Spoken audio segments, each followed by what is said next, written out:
we always require new ideas, new innovation to bring to any industry, and I think that's an important part that young workers can bring. They come in with a different perspective and a different set of values often, and it enhances the industry. I'm Olivia Howden. I'm a first year apprentice, nearly second, and I'm with Roof and Balcony Solutions. I'm Ruby Mitchell. I'm a second year carpenter apprentice, currently working for ACT Interiors, a commercial fit out company. William Ticehurst, and I work for a company called R&J Building Services.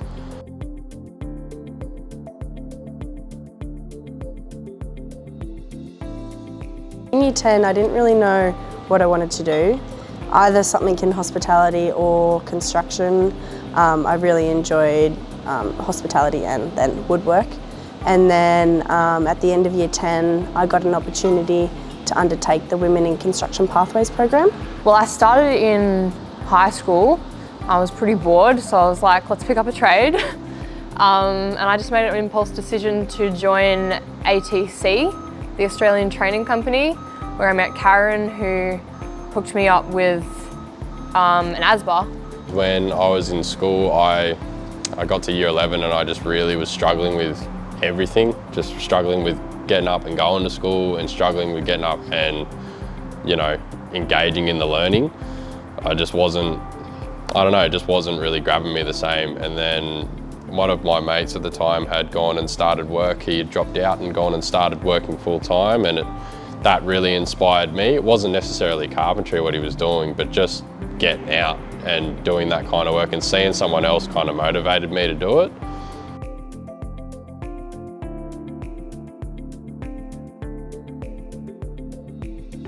It really doesn't matter how old you are.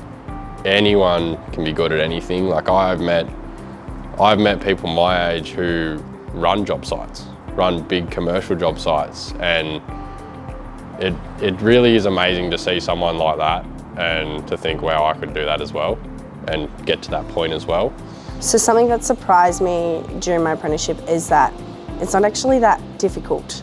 Like you look at something and you think, oh wow, how am I going to build that? But then like when you look at it on paper or someone explains it to you, you're like, oh, that looks a bit difficult, and then you actually do it and it's not that hard.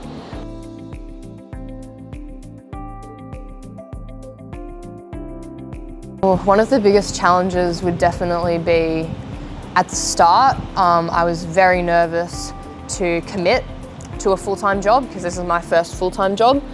I was nervous to commit. I was worried about getting up early, but mostly just kind of trying to fit in with the guys because I am the only female on the field in my company. And I was just really nervous about fitting in with the gender difference and also age difference. But I've been really lucky to have found a really good team. Everyone's been really supportive and very welcoming to me, and I've formed great relationships with everyone. And now I really feel like a solid part of the team. So it's been really great. So having your boss task you with something that's just a blank canvas and going, all right, mate, I want you to do this, this, and this, and this. And you having to visualize that just through words, that was something I had to really get used to as well. And just being able to visualize the work as well. But I feel like I can do that very well now. And it's all just things that you pick up as you're going on. And you really do surprise yourself as you're going along how much you take in.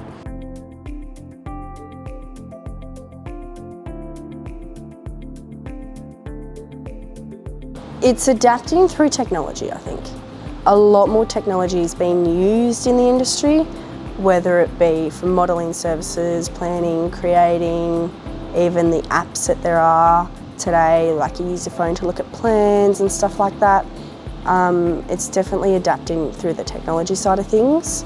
So I guess it's making it a lot simpler to use plans, to look at things and being able to work out how to build something. The most important thing is definitely just to stay open, just to be welcoming and available to receive different ideas. because it doesn't stop, you know, when you get to a certain age. Like, it's easy, I would imagine. I'm not there yet, but when I'm older, I feel like, you know, I'll know a lot, and that's going to happen to everyone. Like, we'll learn a lot, but I think it's very important to keep going, because there's always something new, there's always something different, and there's always more to learn.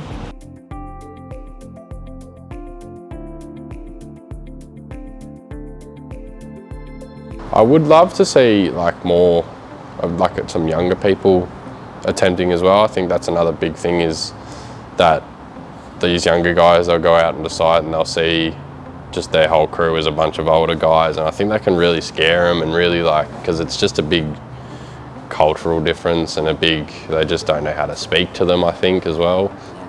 But I'd love to see more younger guys coming out of schools and ASBAs and really getting into it and having a crack. There's one thing that I could suggest to improve the apprenticeship experience. Could be a controversial topic, but it's definitely the pay. Being on an apprentice wage out of school, you want to move out of home. That's pretty hard to do, especially with the cost of living at the moment. And then having to buy tools, pay for fuel to go places, the list goes on. I think it plays a significant part in the apprenticeship. I think it would just be more opportunities for apprentices, because I think apprentices and trades in general are we're looked at a lot for our like physical capacity, but I think we should be celebrating like our mental capacity as well, and our abilities to think in different ways and plan and organise, because there's so many different elements to trades.